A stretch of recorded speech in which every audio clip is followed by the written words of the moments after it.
Emma's back hit the bedroom wall with a soft thud. Her breath came in quick, shallow bursts, the sound of it almost drowned out by the low, steady hum of rain against the window. Daniel's body was pressed against hers, firm and unyielding, his hands gripping her hips like he'd been starving for the feel of her. She was shaking, not from fear, but from the shock of him. The truth of him. He wasn't supposed to be like this. Her father had looked her straight in the eye and told her Daniel Carter was barely a man anymore, that the accident had left him weak, damaged, incapable of this. And yet, Daniel's mouth brushed her ear, his breath hot against her skin. "You still think I'm the man you thought you married?" Her lips parted, but no words came. Her mind was still trying to catch up with her body, which was already melting into his touch. Every kiss he left down her neck was like a brand, marking her. Every slow, deliberate press of his body told her he wasn't just capable, he was dangerous. And God help her, she didn't know if she wanted him to stop. Hello, I'm Ethan, your storyteller. Please subscribe, like, and comment to see more of our videos. Thanks. Now let's begin. Emma Brooks loved her freedom. She loved waking up in her tiny city apartment to the smell of fresh coffee, working late into the night on her fashion store, and eating cereal for dinner when she didn't feel like cooking. She had friends who teased her for refusing to settle down, but Emma knew exactly what she wanted from life, and it didn't involve a husband she didn't choose. That's why, when her father, Michael Brooks, showed up unannounced one Tuesday afternoon, she immediately knew something was wrong. He didn't sit. He stood in her living room like a man about to deliver a verdict. "Emma," he said, his voice clipped, "you're marrying Daniel Carter." She blinked, her coffee mug halfway to her lips. "I'm sorry. I thought you said marrying." "You meant meeting, right?" "No, marrying. The wedding will be in a month." Her laugh was disbelieving. "Dad, you've officially lost your mind. I don't even know him. You've met him before. Years ago, at the Carter's summer gala. Dad, I was 16. I barely remember what he looks like. And isn't he," she lowered her voice, "in a wheelchair after that car accident?" Michael's jaw tightened. "Yes, and he's still a good man. His father and I have been friends for decades. This is an opportunity for both our families." Emma set her mug down hard. "An opportunity? You're talking about my life, not a business merger. You're being dramatic. He's wealthy, he's respectable, and he'll take care of you. I don't need him to take care of me. I can take care of myself." Her father's tone sharpened. "Emma, you run a small online store that I funded. If I pull my support, you'll lose it." The words landed like a slap. "You wouldn't. I would. And I will, if you don't agree to this marriage." The next 2 weeks were war. Shouting matches. Doors slammed hard enough to rattle picture frames. Sleepless nights where Emma lay awake, wondering how her father could value a business deal over her happiness. She even thought about running away, until she realized her father had the legal power to freeze her accounts. The final straw came at the engagement dinner. Her father made a speech about family unity and honoring old friendships, while Daniel sat across from her, silent and unreadable, his wheelchair positioned slightly back from the table like he wasn't part of the celebration. When they shook hands afterward, his grip was firm, his eyes steady on hers. There was no smile, no warmth, just a quiet intensity she couldn't read. And for some reason, that unsettled her more than his silence. It was the kind of wedding people posted about for weeks. Glittering chandeliers, a string quartet, and a guest list full of people who spoke in measured tones and sipped champagne like it was liquid gold. Emma wore a custom silk gown, her hair styled in loose curls that framed her face. She smiled for the cameras, for the guests, for her father's reputation. Daniel was devastatingly handsome in a tailored black suit, his dark hair perfectly combed, his blue eyes unreadable. He didn't reach for her hand during the vows. When the priest said, "You may kiss the bride," he leaned forward, brushed her cheek with the lightest touch of his lips, and leaned back again. For the rest of the evening, they played their roles, the perfect couple, and yet the space between them felt like miles. Emma had thought her new home would feel like stepping into a dream. It was beautiful, breathtaking, even the kind of place you saw in glossy magazines. Glass walls that caught the morning sun, a staircase that spiraled up like something out of a movie, gardens so perfectly trimmed they looked unreal. And yet, the first word that came to mind when she walked through the front door was cold. The feeling settled deeper the next morning. She woke alone in a bed that was far too big for one person, her side untouched. Sunlight filtered through the white curtains, dust motes dancing in the air. And for a moment, she let herself imagine she was just on a holiday in some luxury villa. But then she remembered this was her life now, her marriage. When she stepped into the dining room, she found Daniel already there. He sat at the far end of the long table, dressed in a crisp white shirt, a tablet in front of him, and a silver teapot to his right. His wheelchair was angled just enough to suggest this was his place, his routine. "Good morning," she said, trying to sound natural. He looked up briefly, his blue eyes cool, but not unkind. "Morning." That was it. No smile, no warmth. Just that one word before his attention returned to the screen. Emma took a seat 3 chairs down, poured herself some coffee, and let the silence stretch. The faint clink of her spoon against porcelain sounded almost intrusive in the vast room.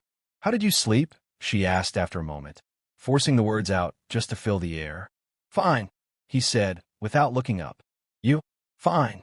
They went back to eating, the conversation dying as quickly as it had begun. This became the rhythm of their mornings. She would wake alone, dress, and find him already at the table.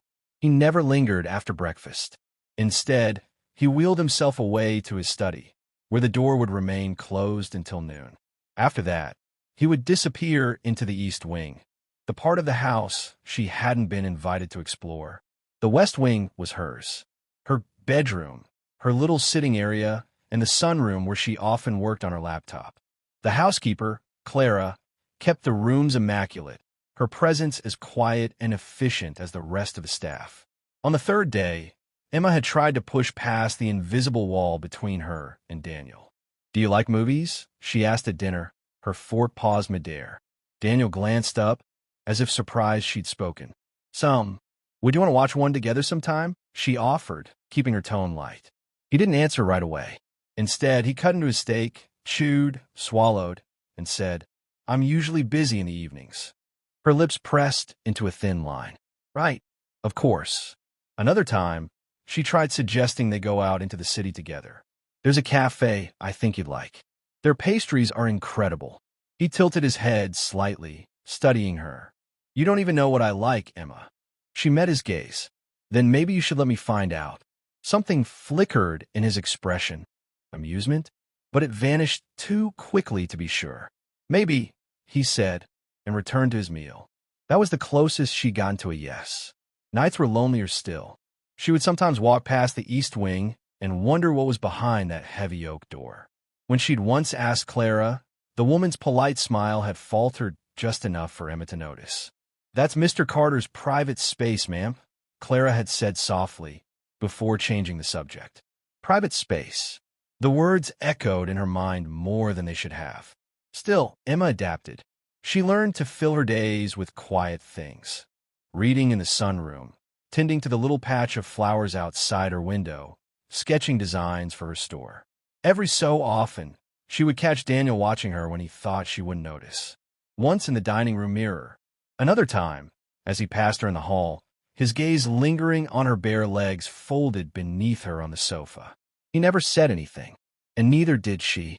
It wasn't a marriage, not really.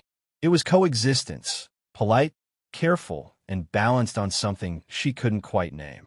But beneath it, she could feel something else forming.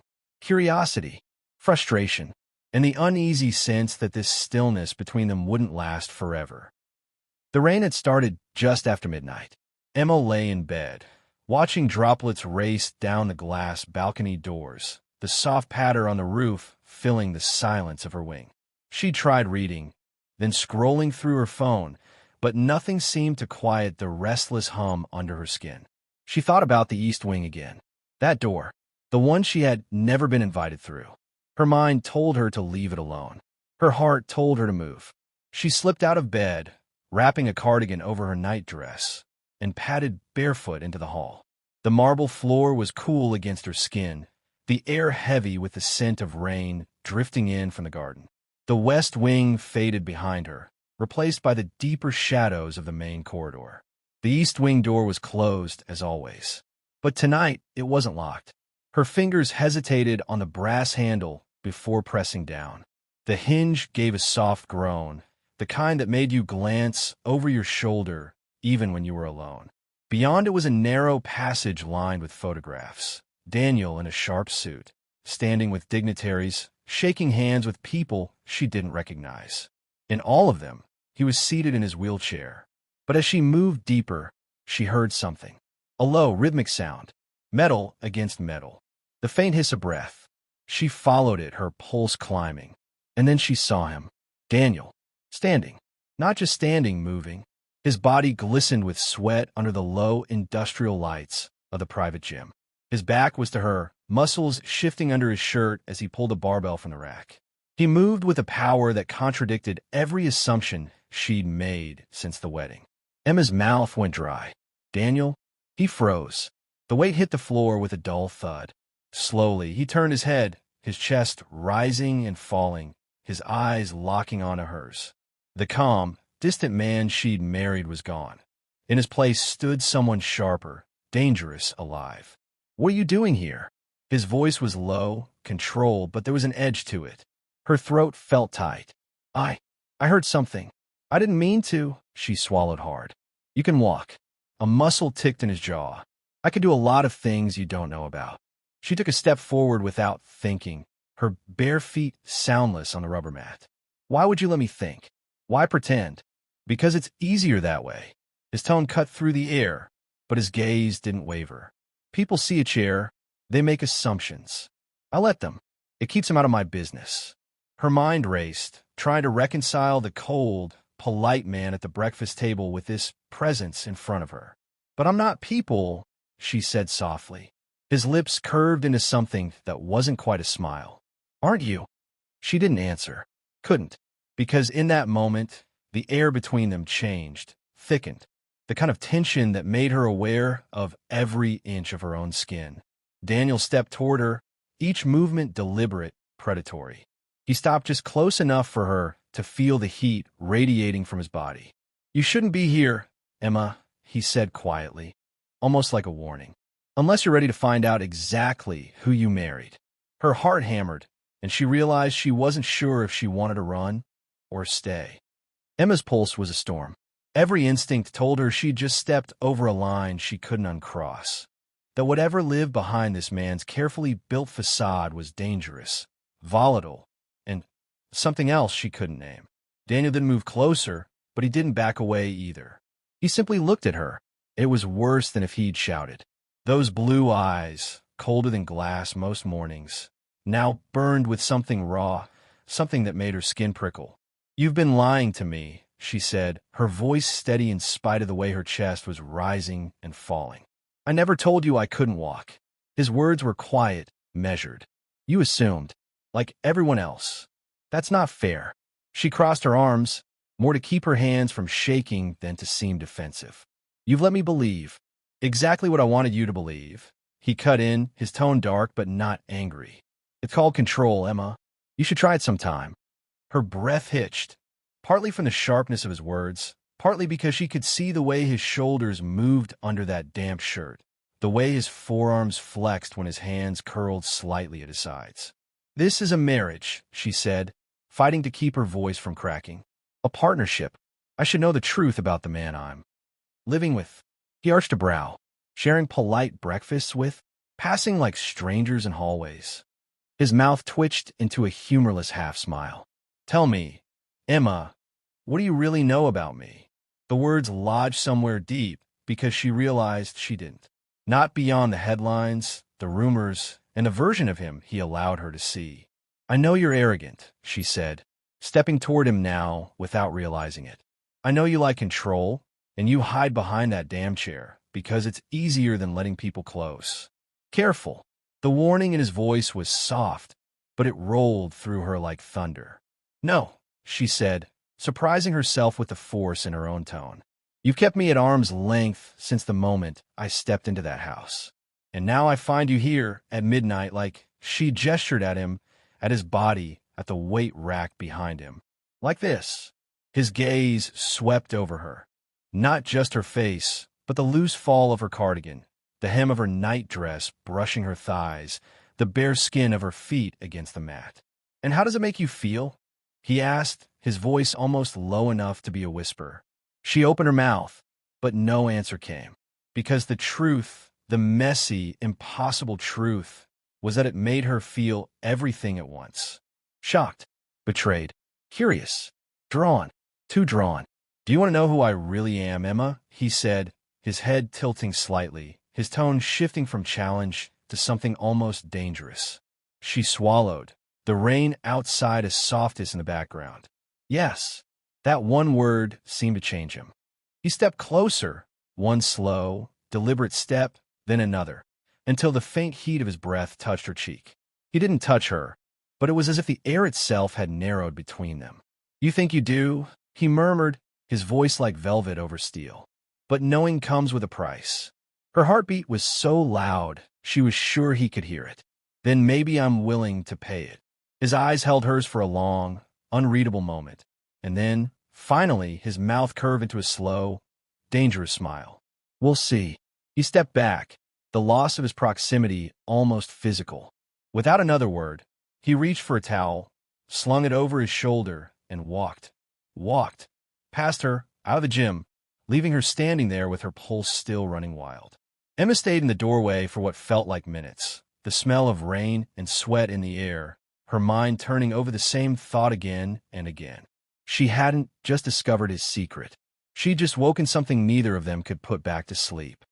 Emma woke the next morning to the sound of rain still tapping against the windows. For a moment, she thought she'd dreamed it. The gym, Daniel standing, the heat in his voice. But when she walked into the dining room, he was already there. As always. Except, not as always. His hair was damp, his shirt open at the collar, and the wheelchair was gone. He stood by the window, coffee in hand, watching the street below as if the world outside interested him more than she ever could. Her footsteps made him glance over his shoulder. "Morning," he said, voice calm, like nothing had happened. She poured herself coffee without sitting down. "You're up early." "I'm always up early. But not like this."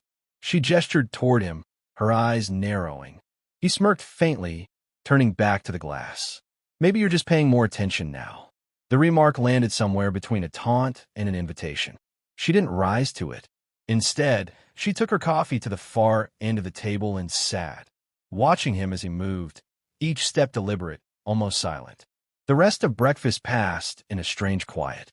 Not the old, polite silence they'd lived in for weeks, but something waited. Every time she looked up, she caught him already watching her, like he was measuring something. Over the next few days, their paths seemed to cross more often, and not by accident. In the kitchen, he brushed past her to reach a cupboard, the barest graze of his arm against her back lingering longer than it should. In the hallway, he stopped close enough that she had to tilt her head back to meet his eyes, his gaze dropping briefly to her mouth before he moved on. Once, she came home to find him in the library, sleeves rolled to his forearms, rearranging a shelf. He didn't look up when she entered, but his voice found her anyway. "Curiosity is dangerous, Emma." She leaned against the doorway. "Only if there's something worth finding." He set a book back in place with a soft thud, finally turning toward her. "Maybe there is." Nights became the hardest. She'd lie in bed, staring at the dark ceiling, replaying the moment in the gym over and over. His voice, his proximity, the unshakable feeling that he'd been waiting for her to stumble into his world. And yet, he didn't come to her. Not directly.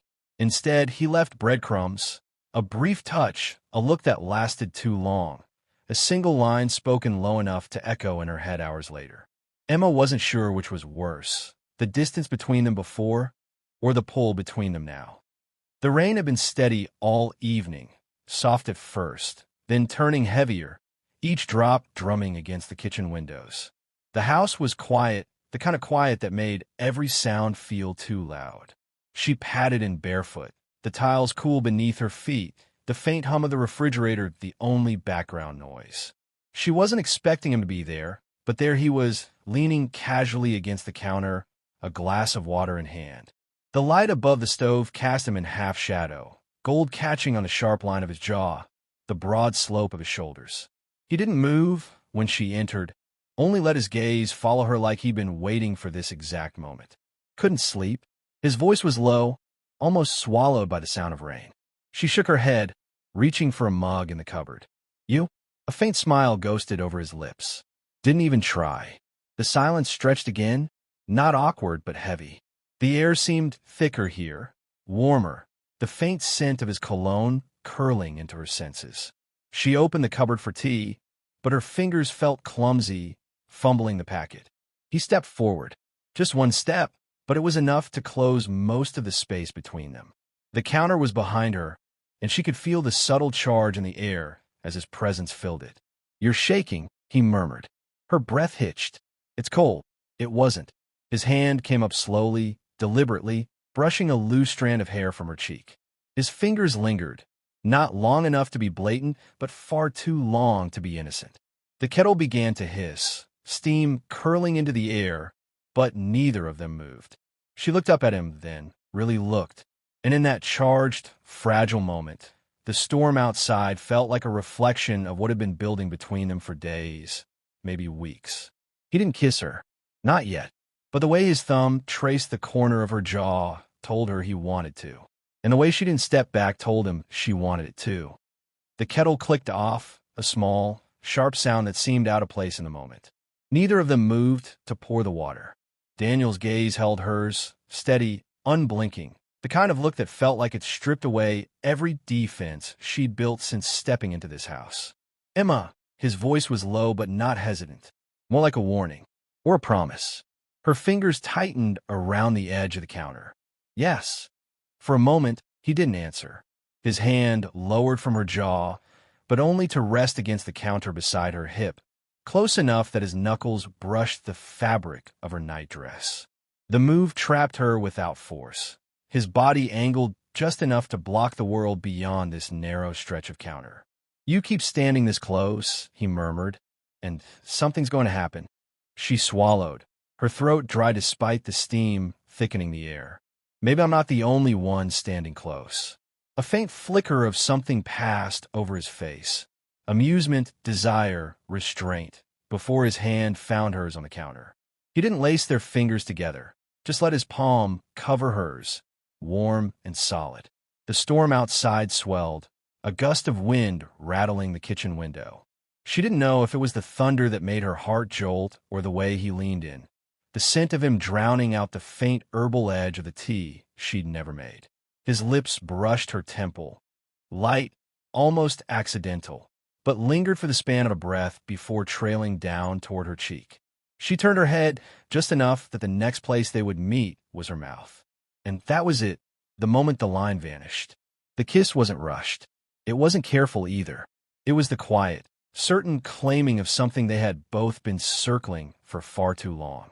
His hand left hers to rest at her waist, fingers curling against the thin cotton of her dress, drawing her closer until she could feel the heat of him through every inch where they touched.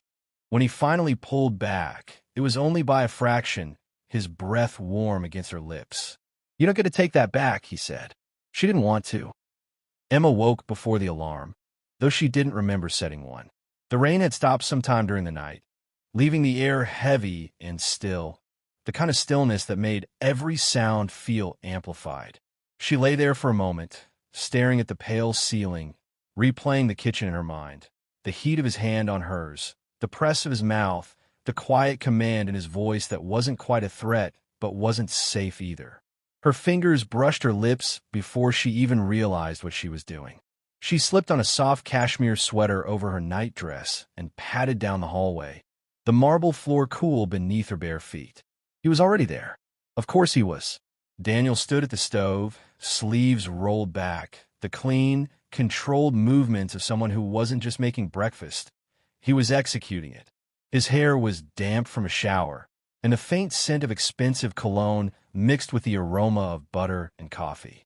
"Morning," he said without looking at her, voice even clipped. "Morning." She leaned against the counter, arms loosely crossed. "I didn't think you cooked." "I don't. Often." His eyes flicked her briefly, unreadable. But you were asleep. I'll let you have the time. Her pulse kicked at that. The way he said it made it sound less like a kindness and more like he'd decided it for her. They didn't talk about the kiss. Not directly. Instead, breakfast unfolded in silence, broken only by the muted clink of cutlery. He set a plate in front of her, his fingers brushing hers. Deliberate, she thought, but fleeting enough to deny if he wanted to. Halfway through, he leaned back in his chair, coffee in hand, studying her like a piece he was deciding whether to move on the board. "You've got questions," he said finally. She lifted her gaze. "About last night?" "About me." His mouth curved slightly, but it wasn't a smile. "And maybe about what happens next." Her fork stilled. "I think I already know what happens next." He tilted his head, assessing her like she'd just made a bold play. "Careful, Emma. Making assumptions in my world can be expensive." "And in your world," she said slowly, "what am I exactly?" He didn't hesitate. "Mine." The word landed between them like a declaration and a warning. She didn't argue. Not because she agreed, but because she wasn't sure what would happen if she said anything at all. The days that followed were unlike anything Emma had known. Daniel didn't smother her, but he didn't leave her untouched either. His presence was everywhere, in the way the driver was always waiting without her asking, in the subtle rerouting of her day, so their paths crossed at just the right moments, in the private dinners that felt like accidents, but never were.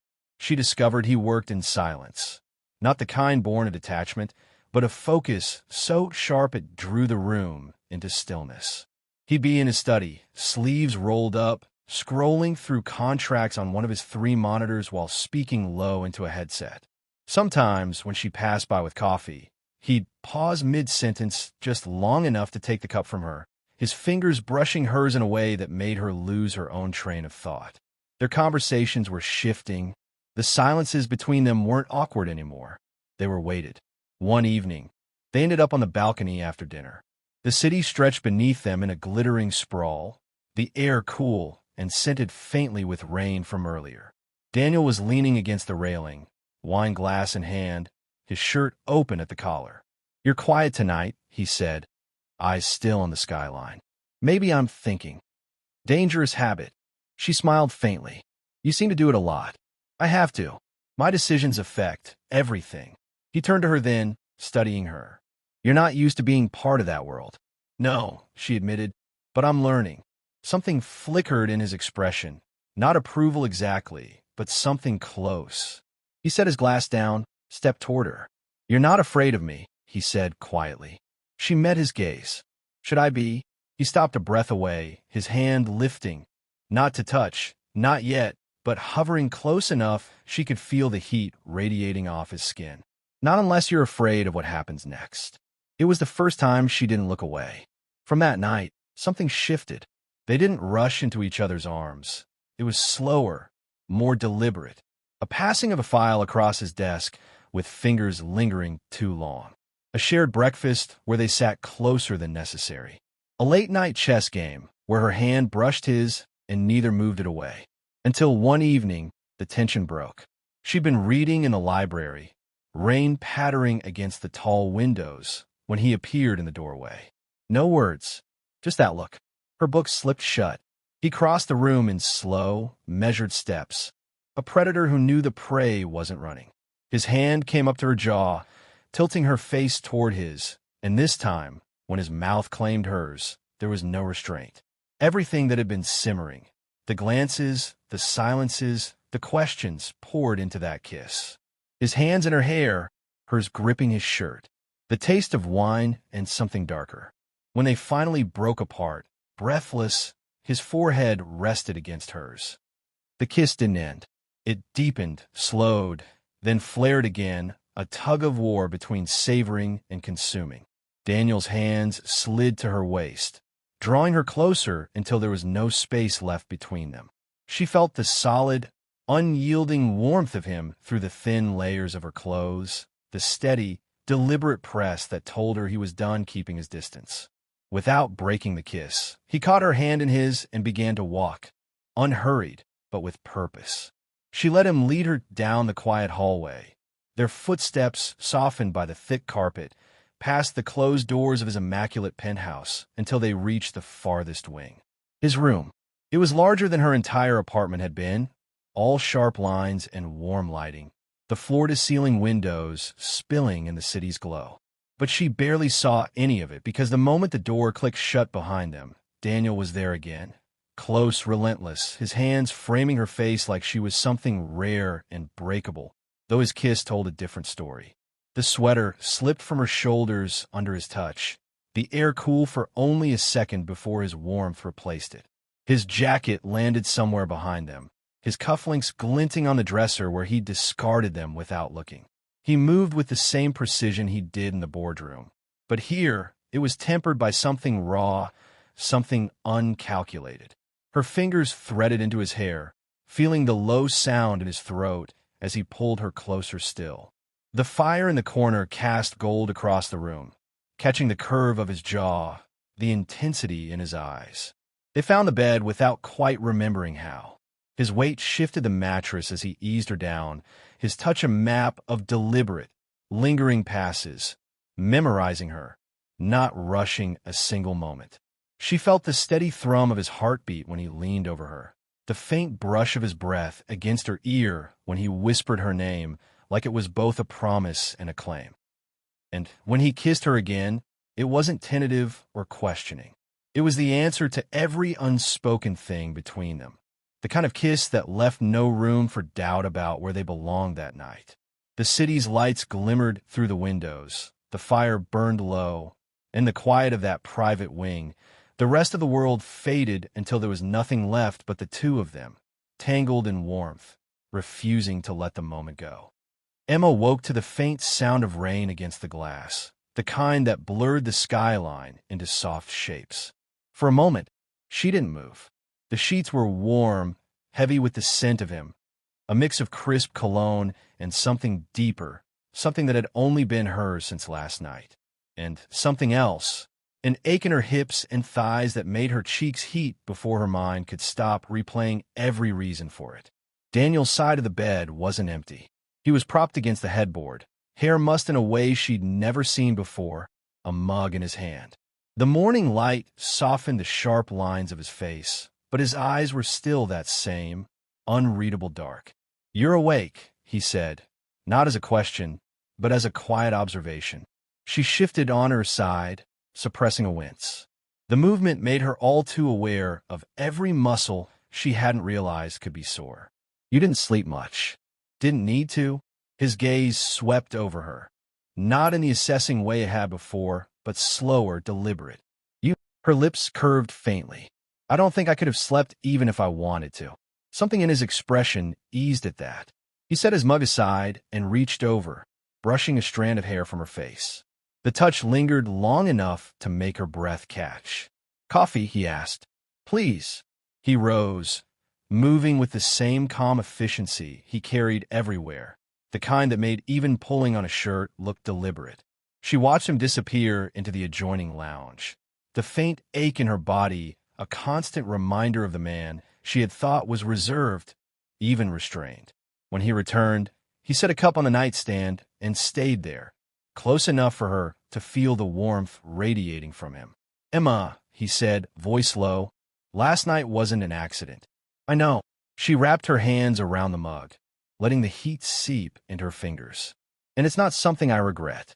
This time, his mouth curved in a way that made her stomach dip, slow, confident, and entirely aware of the truth she now knew. "Good." The silence that followed wasn't awkward. It was charged.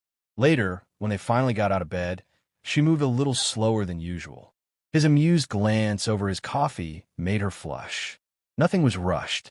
Nothing was forced. But everything had changed. Emma padded barefoot into the kitchen, her hair still tousled from sleep. The rain had turned into a soft drizzle, the city outside muted in gray and gold. Daniel was already at the counter, sleeves rolled up, watching the coffee machine hum. He glanced at her over his shoulder, the corner of his mouth lifting. "You're walking like you ran a marathon," he said casually, as if he weren't the cause. Her cheeks warmed. "Maybe I did." He set a mug in front of her, his fingers brushing hers just long enough to make her pulse skip. "I warned you I'm not as harmless as I look." She took a sip, avoiding his eyes. Harmless wasn't the word I'd use. He leaned against the counter, studying her like he was still mapping her out. "What word would you use?" She hesitated, then gave him a small, knowing smile. "Beast." His laugh was low, genuine, and far too pleased. "Careful, Emma. I might take that as encouragement." They moved around each other easily as he made toast, and she reached for the butter, their hands brushing more often than necessary. The domestic rhythm felt almost natural. The clink of cutlery, the smell of fresh coffee, the occasional quiet glance that said far more than words. When she sat at the table, Daniel joined her, passing her the plate like it was a habit they'd had for years.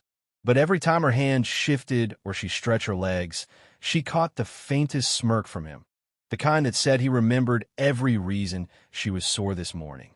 And she couldn't even be mad, because she remembered too. After breakfast, Emma rinsed the mugs while Daniel dried the plates. A strangely domestic scene for two people whose marriage had begun as a contract. The quiet between them wasn't awkward. If anything, it felt grounded. Daniel set the towel aside.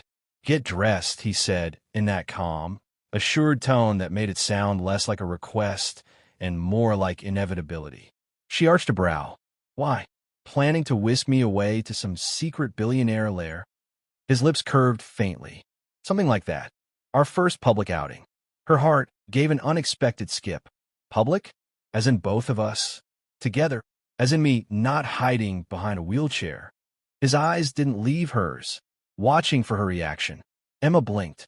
"So, you're just going to get up and walk in front of everyone? Won't that blow your whole vegetative husband thing wide open?" "That's the point." He leaned a hip against the counter, arms folding. "I've kept it hidden for years for a reason. Business rivals, investors, people who'd like nothing more than to see weakness. But hiding only works as long as it's useful." And now, his gaze sharpened, the weight of his attention entirely on her. "Now I'm ready to end it. On my terms." She leaned back against the sink, tried to process it. "Why tell me now?" His reply was immediate. "Because you'll be standing next to me when I do it. I don't make a move like this without knowing exactly who's in my corner." There was something in his voice, not just authority, but trust. It was the same quiet certainty she'd felt in his touch last night. "What's the occasion?" she asked, softer now. "A gala," he said. "Fundraising. Old money, new money, vultures in suits. And every last one of them will see exactly what I want them to see." "And what's that?" "That I'm not only walking," he said, stepping closer, "but that I have a wife worth envying." Her breath caught, not because of the words alone, but because of the way he said them, like he'd already made the decision and there was no room for her to doubt it. When he reached for her hand, she didn't pull away. "Come on," Daniel said, his thumb brushing over her knuckles before releasing her hand. "We're going to find you something that makes every man in that room forget his own wife." Emma gave him a look, half amused, half incredulous. "That sounds dangerous." "That's the point." They ended up in his private dressing room, more of a boutique than a closet, with racks of gowns in every shade, fabrics spilling in silks and satins, the air faintly perfumed with something rich and floral. "These aren't mine," she murmured, running her fingers over a row of shimmering evening dresses. "There now," he said simply, moving behind her. His reflection appeared over her shoulder in the mirror, taller, solid, eyes dark with something she'd come to recognize as focus. "Try this one first." He pulled a deep emerald gown from the rack, the fabric heavy and smooth. She took it, retreating behind the screen, but she could feel his gaze on the shadows her body cast. When she stepped out, the dress hugging her curves like it had been made for her, his expression didn't change much, but the air shifted. He took a step forward, closing the space between them until she could smell the faint spice of his cologne. His fingers lifted to adjust one strap, the touch lingering far longer than necessary. "This one," he said quietly, "it's dangerous." She swallowed. "For them or for me?" His mouth curved faintly. "Both." By the time she tried on 3 more, she realized he wasn't just picking dresses. He was claiming her image, shaping the version of Emma the world would see. the one who would walk beside him when he stood, for the first time in years, in front of his enemies. And somewhere between the silks and his lingering touches, she realized he wasn't just preparing her for a gala. He was preparing to make a statement. The black sedan rolled to a stop in front of the Corinthian Hotel, its marble facade lit by 100 golden lights. The valet stepped forward, umbrella in hand, but Daniel didn't move immediately. Inside the car, Emma smoothed her hands over the emerald gown he'd chosen, feeling the weight of it anchor her. Outside, cameras flashed like lightning, the feeding frenzy of the society press. "Remember," Daniel said, his voice low but steady, "they think I'm broken. Tonight, you show them your mind before they realize I'm not." Her pulse skipped, and when they do realize, he gave her that slow, calculated smile. "Then they'll remember the look on your face when I took your hand." The driver opened the door on Emma's side. She stepped out into the cool evening, the crowd surging forward for photos. Flashes erupted. Questions were shouted. But then Daniel moved. One long, deliberate step out of the car. Then another. No wheelchair. No cane. Just the clean, predatory grace of a man who had never been weaker than anyone in that crowd, and never would be. The noise changed instantly. Gasps cutting through the camera shutters.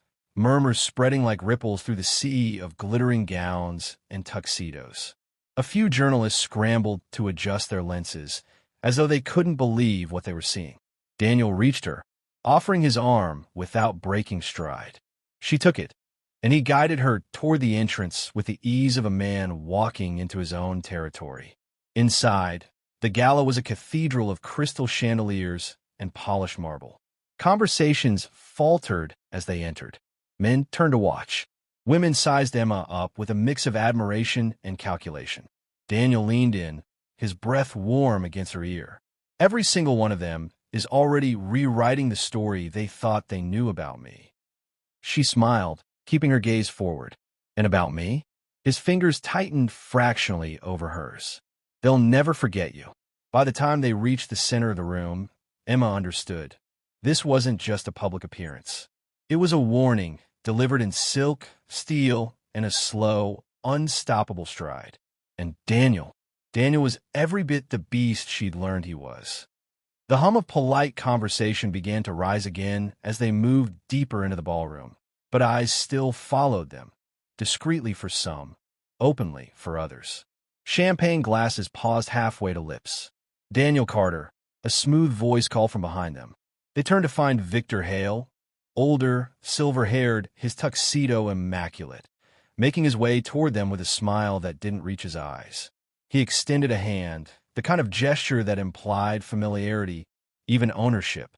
"I thought you'd be watching from the sidelines," as usual, Victor said. "But here you are standing tall, and with his stunning companion."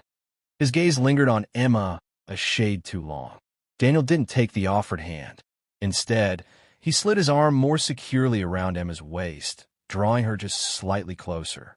"Victor," he said smoothly, "still circling the same waters?" The older man's smile tightened. "Some things are worth circling for." Emma caught the flicker in Daniel's eyes, sharp, dangerous, before he let a slow smile form. "And some things," he murmured, "will take your hand off if you get too close." Victor chuckled, but his eyes cooled.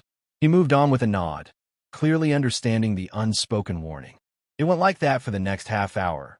Old business associates, investors, and a few elegant women whose greetings to Daniel held an unmistakable familiarity. Each time, he anchored his touch to Emma, a hand at the small of her back, fingers brushing her hip, his palm warm over hers when she held her champagne glass. She realized it wasn't just possessiveness. It was a message telegraphed in every movement. "She's with me. She's untouchable." At one point, a striking brunette in a backless gown approached with a smile that was all teeth. "Daniel," she purred, "you've been hiding. I thought perhaps," her eyes flicked briefly to his legs, "you'd disappeared entirely." Daniel's reply was effortless. "Only from people who bore me." He tilted his head toward Emma. "This is my wife, Emma. The only reason I came tonight." Emma smiled politely, feeling the faint squeeze of his hand at her waist. A reminder, or perhaps a promise. As they moved away, she leaned in just enough for only him to hear. "You're enjoying this." He didn't bother denying it. "I told you," he said, eyes glinting under the chandeliers. "Tonight is mine." And for the first time, Emma understood just how dangerous it was to belong to a man like Daniel Carter, and why she didn't want to be anywhere else. The final toast was made, the crystal chandeliers casting firelight over the glittering crowd. Daniel guided Emma through the last cluster of well-wishers, all smiles, all curiosity, until they slipped into the marble foyer. The valet hurried to bring the car, but Daniel didn't release her hand. He didn't speak either, just watched her with that unreadable intensity until the black sedan slid into place. In the back seat, the hum of the city passed in blurs of light. His jacket was open now, his tie loosened, but the tension in his body hadn't eased. It had sharpened. Emma's breath hitched when his hand found her thigh, his thumb brushing the edge of her gown where the slit began. "You were perfect tonight," he said, voice low and even. She gave a half smile. "I think you were the one stealing the show." No, his gaze held hers, unblinking. "They were looking at you, and every one of them knew they couldn't have you." Her pulse skipped when his hand slid higher, the silk parting under his touch. The car stopped in front of the penthouse. Daniel didn't wait for the driver. He was out first, helping her down, his grip firm and certain. The elevator ride was silent except for the sound of her breathing, shallow and quick. The doors opened to the darkened apartment. Daniel stepped inside, then turned, tugging her in with a single decisive pull. The click of the lock sounded louder than it should have. The moment the world was shut out, he was on her, his mouth claiming hers, his hand at the back of her neck, the other sliding over the bare skin of her back. The control he'd worn all night was gone now. The man who had played the room with measured precision was nowhere to be found. In his place was the one she'd met in the dark hours before dawn. The one who didn't ask and didn't hesitate, didn't hold back. And Emma realized, with a rush that made her knees weak, that the gala had been nothing more than foreplay. Daniel's kiss deepened, his grip tightening as if he'd been holding back for hours, maybe years, and now the dam had broken. The emerald gown whispered to the floor in a spill of silk, forgotten where it fell. He lifted her, carrying her through the dark, each step steady, deliberate, until they reached the bedroom. The city lights spilled through the glass wall, framing him in sharp lines and shadows as he set her down on the edge of the bed. The man who had moved through the gala like a chess master now moved with a predator's single-minded focus. Every touch was sure, every movement leaving her breathless. The hours blurred into a haze of heat and motion, his strength unrelenting, his attention consuming. The thought that he had ever been vegetative seemed almost laughable, except she couldn't laugh, not when she could barely catch her breath. When morning light finally edged its way into the room, Emma stirred and immediately winced. Muscles she hadn't been aware of the night before protested sharply. She lay still for a moment, staring at the ceiling, feeling the faint ache in every inch of her body. Daniel was already awake, leaning back against the headboard, watching her with a slow, satisfied smile. "You look sore," he murmured, voice warm with amusement. Her cheeks heated. "I am sore." His smile deepened, entirely unapologetic. "Good. Maybe now you'll stop underestimating me." She turned toward him, taking in the man who had been the subject of so many whispered rumors. Weak, absent, incapable, and felt a shiver that had nothing to do with the cool morning air. "You're not what I thought," she admitted softly. "No," he said, brushing his fingers over her hip in a lingering stroke. "I'm exactly what you need." Emma was still trying to decide if she wanted to kiss him again or push him away for the smug look on his face when the shrill chime of his phone shattered the quiet. Daniel didn't move immediately. His gaze stayed locked on hers for one long, unblinking beat before he finally reached for the device on the nightstand. His expression shifted the moment he saw the caller ID. The lazy satisfaction vanished, replaced by something hard and calculating. "What is it?" he said, his tone clipped. Emma propped herself up on one elbow, the sheets slipping to her waist. She could only hear a faint voice on the other end, but the words were urgent enough to make Daniel's jaw tighten. "I'll be there in 20 minutes," he said, ending the call without waiting for a reply. He swung his legs over the side of the bed and began pulling on his clothes with swift, efficient movements. The predator from last night replaced by the strategist from the gala. Emma sat up, wincing again. What happened? His tie was already knotted before he glanced at her. Someone just tried to pull a deal out from under me, and they made the mistake of thinking I wouldn't notice. He crossed back to the bed, bending down until his mouth was a breath away from hers. Rest. You'll need it. His lips curved slightly. When I come back, I'm not finished with you. And then he was gone, the sound of the door closing as sharp and final as the lock the night before. Emma sat there in the sunlight, every muscle aching, her pulse still unsteady. Daniel's driver barely had time to pull the car around before he slid in the back seat, phone already in hand.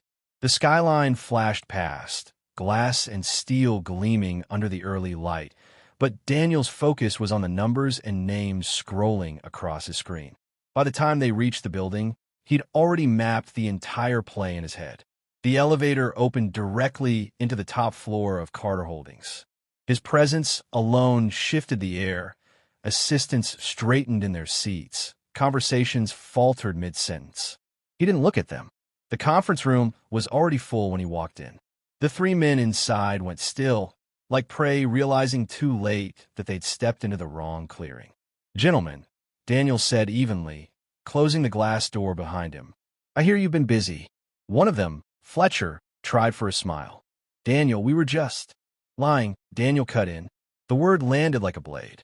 He took the head of the table without invitation, the leather chair creaking under him. You moved to acquire Mason Tech behind my back. You thought I wouldn't notice because I've been indisposed. His gaze swept over them, steady and cold. That was your first mistake. Fletcher shifted in his seat. It's just business. Daniel leaned forward, forearms braced on the table. No, business is when two parties agree to terms. He let the silence stretch until one of them dropped his eyes. Is theft.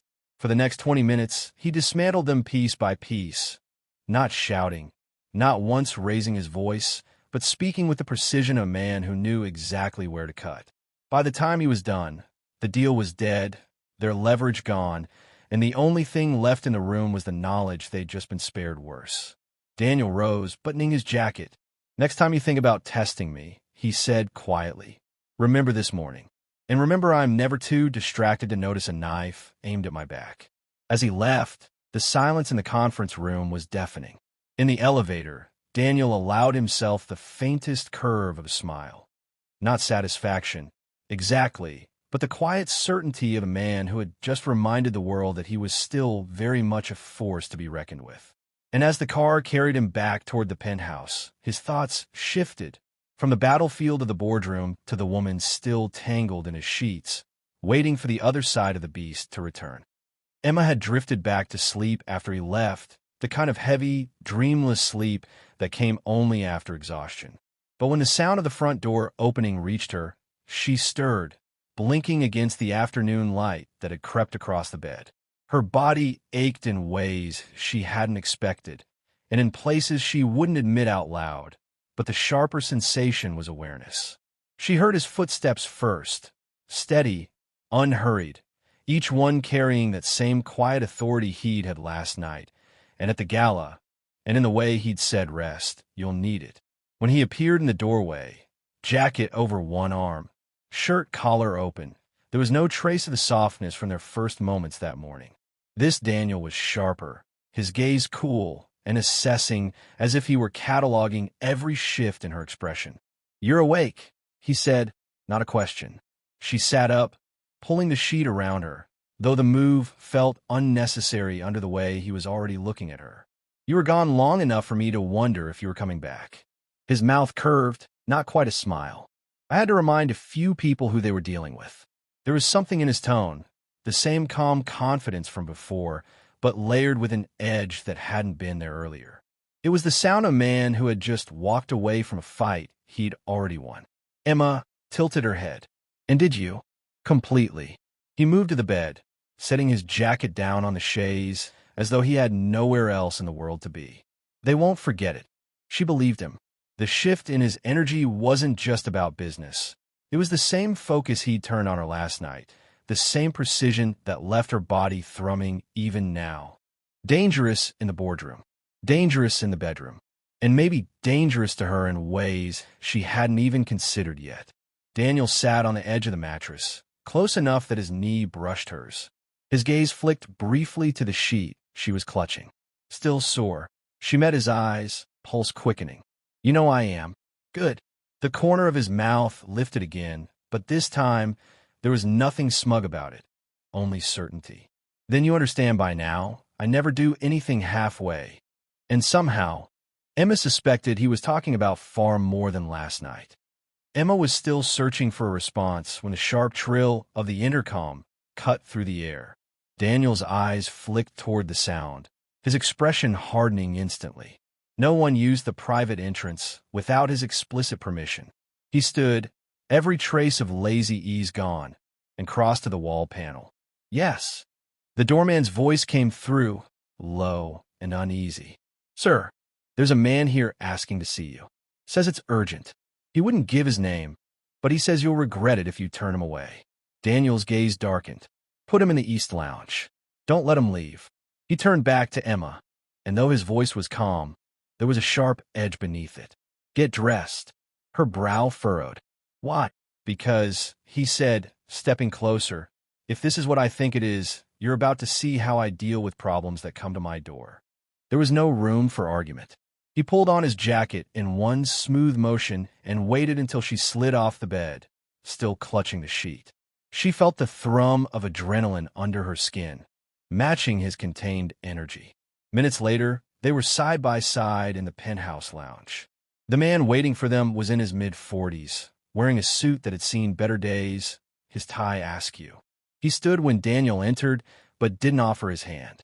"Carter," the man said, voice tight. "You made a mistake this morning." Daniel didn't blink. "If you're here to tell me that, you're already wasting my time." Emma stayed slightly behind him, but she could feel the weight of his presence radiating forward like a wall. The man's jaw worked. "You killed the Mason Tech deal. Do you know who you just crossed?" "Yes," Daniel said evenly. "And I know who you work for, which means I know exactly how far I can push before you break." It was strange. Emma had thought the intensity she'd seen in him last night was the peak. But here, facing a threat in his own home, it sharpened into something colder, more controlled, more dangerous. The man faltered under his gaze. Daniel took a step closer, his voice dropping to something that made the hair on Emma's arms rise. "You walked in my building to threaten me. That's your first mistake. The second was assuming I fight fair." Emma realized then that whatever happened next, she wasn't just watching a businessman or a lover. She was watching a predator handle an intruder, and she wasn't sure if she should be afraid for him or of him. The man's fingers twitched at his side, like he was fighting the urge to point or shove. "You don't know what you started." Daniel's gaze didn't waver. "I started nothing. You stepped into my territory. You brought your mess to my door. And now you're going to leave with empty hands, if you're lucky." Emma could almost feel the air contract between them, not from shouting, but from the precision of Daniel's words. The man tried again. "Carter, you can't." "I already did." Daniel pulled his phone from his jacket pocket and tapped the screen once. "Your accounts are frozen. Every contract your employer touched in the last 6 months is under review by federal compliance." And, he added, almost conversationally, "Your brother's loan? Called in. Today." The color drained from the man's face. "I don't like loose ends," Daniel continued. "And I don't like second chances. You'll go back to whoever sent you and tell them this." He stepped closer, voice a low cut of steel. "Is as generous as I get." The man swallowed, nodded once, and left without another word. When the door clicked shut, Emma realized she'd been holding her breath. Daniel turned to her then, the predator's edge still in his eyes, but softened just enough to remind her of the man who'd left her aching in bed only hours ago. He crossed the room, stopping just in front of her. "Still think I'm only dangerous in one arena?" Her mouth curved, though her pulse was still unsteady. "No, I think you might be the most dangerous man I've ever met." His hand came up, fingers brushing her jaw. "Good," he murmured, "because I'm not finished proving it." By the time her back hit the mattress again, the world outside that penthouse might as well have ceased to exist. His mouth claimed hers with the same precision he'd used to dismantle his enemies, and Emma finally understood. In business or in bed, Daniel Sterling didn't just win. He conquered, and as the night stretched on, she stopped wondering if she'd survive being married to a beast and started wondering if she even wanted to. Like what you hear, subscribe and stay close for the next unforgettable story. Thanks for watching.